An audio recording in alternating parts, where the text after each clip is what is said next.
Thank you for auditing the always positive new music review show hosted by a French professor who almost every Thursday reviews something that is very Thunderground. In this case, I will be reviewing the difficult to find online name On Man, and On Man's album, On Man. It's a self-titled album from a British act. He's from like Hertfordshire, which, you know, whenever I see that someone's from England and I see that they're from somewhere, I just assume that's just a part of London. But maybe Hertfordshire is like on the other side of the country. I don't know. His name is Andrew James Gannon. I don't know if he's related to the former rhythm guitarist for the Smiths. And this is the thing with Thunderground Thursday. You know, it's hard because there's so much music to review. And anything really mainstream, if I review it, I'm guaranteed about 1,000 views at this point. I've built up a pretty good audience. And it's really hard to get to 1,000 views on Thunderground Thursday. But it's important to me because it fulfills like my soul, because I discover new things that are great. And it sort of furthers my mission, which is to try to spread art and support artists. And Lizzo doesn't actually need my support. Neither does Black Midi, for that matter. But On Man might actually use my support. It might be nice for this really wonderfully made piece of music to get some attention, or more attention. So that's the other reason. So it's very important to the soul of the channel, and I suppose my soul itself. The problem is, how do I get people to watch this? So you've seen in the thumbnail, I've already planned out the thumbnail, Bon Iver meets James Blake on Yeezus. Something like that. Now that's a cheesy thing to do, okay? I don't like doing that. I don't like doing that kind of like algorithmic, if you like this, then you'll like that. But I have to be honest. If I put Yeezus in my thumbnail, you might be watching because of that. Or James Blake. So this comparison I will defend. It is, I think, a not offensive way to describe this music. But I'm trying to draw you in. I'm trying to give you the sky algorithm, to tell you that if you like James Blake or Yeezus or Bon Iver, there's a chance you will really end up liking this album. Now, the Bon Iver bit is a little bit of a stretch. It's whenever he allows himself to sing, whenever the main singer sings, he has that kind of nice, often altered, vulnerable, yet impenetrable voice. The production often reminds me of James Blake, and when this other singer, Taylor, who sings about half the album, is there, it reminds me of James Blake's sort of very British accented sound, very ethereal singing, and just the production in general. It doesn't sound like James Blake, it doesn't sound like a James Blake album, but the similarity of being able to have like this genreless approach, an effortlessly genreless. I don't have a script, I just have notes, and I did not write effortlessly genreless because I would not make myself say that. That same thing, where it's electronic dance music, it's kind of experimental, it's almost dance hall at times, it's quite a bit of hip hop at times. The way that it all kind of comes together, this producer is able to just make really good, interesting beats that could be for any number of different genres. He's also an artist, like a real deal artist. I mean, if you look at the cover of this album, this is going to be in the running of one of my favorite covers of the year. It's got this like walking tongue that's also a snail, and it's also a penis, and it's also a shrimp with hands. And that kind of grotesque, Cronenberg-esque, oh, Morty, I really Cronenberged it up. Like, it's a really Cronenberg-y feeling cover. And he actually directed a couple videos for this album, and the videos are all in that same kind of Cronenberg body horror kind of area, kind of an unsure area. But let me tell you more about this music. Let me get more specific. I'm going to give you my stamp, my example song called Squares and Triangles. Just click on the banana to hear it. Oh, what a song. It starts off with this like really like sub-bass hip-hop beat, and this lyrics as rapped by FMMF. Very hard to make out with this very thick British accent, but what he's rapping about is geometric. This could be like some kind of screwy Sesame Street section. But just like the lines that jump out at me, Hole in my heart, I left my phone in your car. I just like that way that sounds. Hole in my heart, I left my phone in your car. Got my head doing circles, I guess it's only pi. No apologies from here because I'm not liable. How can you go and find a square and me a triangle and make a triangle? I don't know which one FMMF says. Fmf. Is that how you say his name? Fmf. I don't know if that's how fmf means it. But it's really nice, and especially with this very dark, ominous... I mean, you heard it, right? You clicked on it. Please tell me you clicked on it. Please tell me you watched this. If you like my music taste, you're going to like this song. You're going to like this album. Especially the breakdown. This really badass Western guitar, like bang, playing these single notes. And the drum beat kind of inverts, and there's like sort of like an electric snare. There's this amazing tension and release with this guitar note that sort of like goes, and it's like the rhythm sort of like corrects itself. This is what I mean by Yeezus, just the dark and the grittiness of it and the funkiness of it, and the sense that you have that it might not all stay together. Then the next part's like all these kind of snaps, and then like a real loud snare. Then the feeling of this whole video is also really emphasized by, the song is emphasized by the video, which is just very dark and ominous with a guy with a weird face who's running at night. I don't know. The video is fine, but the song is excellent. And it's a good example of On Man's style on this album, On Man. I'm going to go through the rest of the album a little bit quicker. The opening track, United, Why Can't We Say Enough? More low, ominous synths and some good mixture of like low synthesizers and fluttering synthesizer sounds. Almost a broken dance hall rhythm. Like you feel like it could be like boom, boom, ka, but it's more just like boom, ka. Incomprehensible pitch down like voices in the back. Better than that. Okay? Better than I just... But just kind of interesting sounds in the back. It's a song that's a good intro because it doesn't quite even get started. Like real snare drum sounds and electronic drums and this kind of washed out sound. And then just this ethereal... I hear it as kind of a Bon Iver's voice. Why can't we say enough? That's the lyric that's repeated over and over again. And that's kind of basically a theme of the album. That it's not even a heartbreak album. It's an album about somebody who wishes they could even be in a position to be heartbroken. Next song is called Worse Than It Seems. This is the first time we have who I hear as a Blakean singer, Taylor, T-I-L-O-R. I assume he is rich. Great creeping guitar sounds, like this. And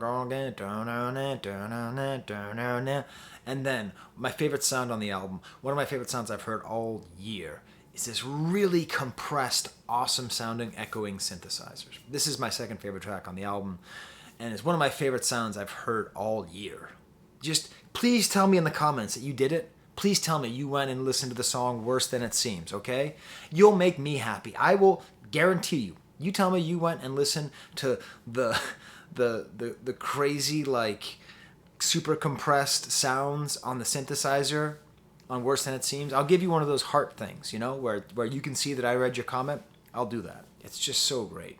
The high falsetto voice of Taylor really does work well. I think he just really complements this production really well, and just is it worse than it seems appears to be the theme. Breakdown, everything seems kind of doubled. Here, another interesting video, the woman with the third eye, more of that kind of body horror, sort of like an unsettling love story.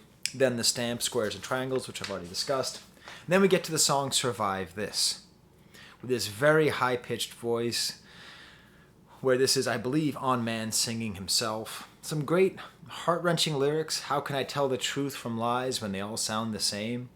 And there's like this drum line here that like punctuates underneath a sort of 80s synthesizer. And at times it's actually moving. And I realized this could be a TikTok song. Now, I'm not an expert on TikTok. If you follow me on TikTok, statistically you don't. There's only 50 people who follow me on TikTok. I put them all on Instagram anyways. But there are certain songs that break through on TikTok and that artists enjoy an amazing amount of success.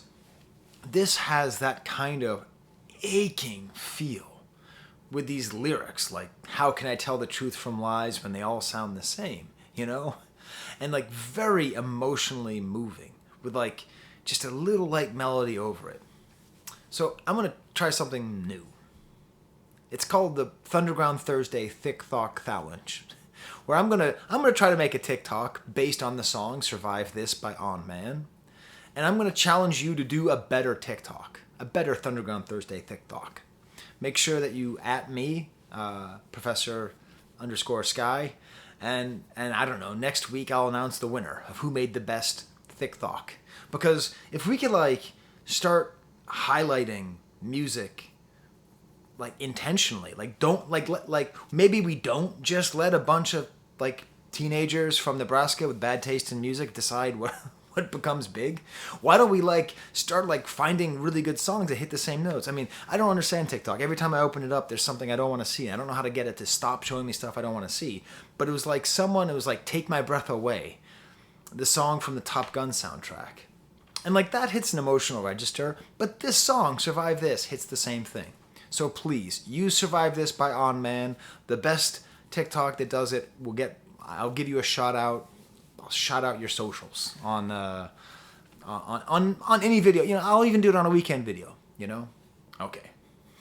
I've been thinking about I've been thinking about doing like an ironic TikTok. I've already come up with the perfect caption for a TikTok. When your extrovert crush invites you to a party. That sounds like a TikTok thing, doesn't it? The next song is called Memento Mori, featuring Taylor. Again, this is maybe the poppiest song, the catchiest song. But what I love is how, even though it's got a catchy chorus, it starts off with almost like a hip hop drum beat that sounds like when someone like, you know, that kind of like beating on a table. Thump, thump, thump, thump. Taylor's voice here is just really sweet, and this great chorus. Memento mori, I want to feel alive again. It's just a very catchy, wonderful song. It has so much space. The way the drums are produced, it reminds me of Red Right Hand by Nick Cave. I might be crazy for that, but that's what it reminds me of. A great vocoder part at the end, and another weird body horror video accompanies this with some weirdos in a house that's burning. Next song is called Sever, really pulsating low notes with that great high falsetto, cool kind of percussive sounds in the back, a cool guitar solo, a nice guitar solo that kind of settles down. More even body horror in the lyrics. You can sever my bones. I would be interested to hear an album that is just On Man, without Taylor and without because I think he could do it. I think his voice is strong enough and it goes well enough with his music. Next song is called Sweet Anticipation, again with Taylor. More low bass to begin, and it feels like the drums never really catch up. And I think this is on purpose, because the song is called Sweet Anticipation, and it feels like even the way that it's sung, it's just not quite there, like stops and starts. And even the way he sings the word Sweet Anticipation, it doesn't quite get there. I really like the very relaxing kind of bridge, which is just guitar and a slightly distorted voice. And then we have this beautiful line, tell me all your secrets. Tell me your secrets and all that you know, because your silence is filling me with hope. That's pretty good, right? Your silence is filling me with hope. That's a very good line. It's a very good lyric. And the way that he sings it later is the sweet anticipation. Your silence is filling me with hope. Eventually, the hope gets taken away, so it becomes your silence is filling me with sweet anticipation, because sweet anticipation is just hope. Next song is called Darks, once again featuring very, very British, thick British rapping accent here. I can't quite figure out what he's saying at all. But I really like how there's this like slight vocoder distortion on the vocals at just the right time. Some skitterish synthesizers at just the right time with these great bass thumps. Really, the production here is quite fine and quite good. Separates into kind of two different parts. Then the song just gets larger and larger and larger until we hit this point where there's this crazy synthesizer bit that's everywhere. Next song is called Silence O Moil. That's an oddly inspirational section in the song. This song is quite divided. This is my least favorite song on the album, although I don't dislike it. But at times, like it sounds like it's trying to sound like Nine Inch Nails, You know, like I want to feel like an animal. And then another section feels kind of like more like inspirational 80s music. Finally, we end with the song Side Effects, which has those odd sound effects. Op, up, op. But his voice is a lot clearer here. And here we have almost like DJ Shadow sounding drums coming in. And the repeated question is there something in my blood? So there you go. There's my review of On Man. Please listen to it. Please tell me what you think about it. Please make a TikTok of him, or don't. Just share one song that you like on your Instagram or your Twitter or whatever. Because these artists, man, I can't imagine making something this good and like still have to like go to work. And I don't know, maybe this guy is independently wealthy, or maybe he has maybe he's married to somebody who's a multi-billionaire. What do I know? But Thunderground Thursday is so depressing because I review all these great artists and I'm just like, and they gotta go to Trader Joe's, huh? They gotta pick up their night shift at Aldi. And maybe if we all, I don't know, start supporting them more. Anyways, thank you to my Patreons who give me money, / Professor Sky, because I'm gonna buy this album with their money. And because they give me money every month, that means I'm not gonna have to worry about the shipping from England, which is a spicy meatball. All right, until next time, there's the camera.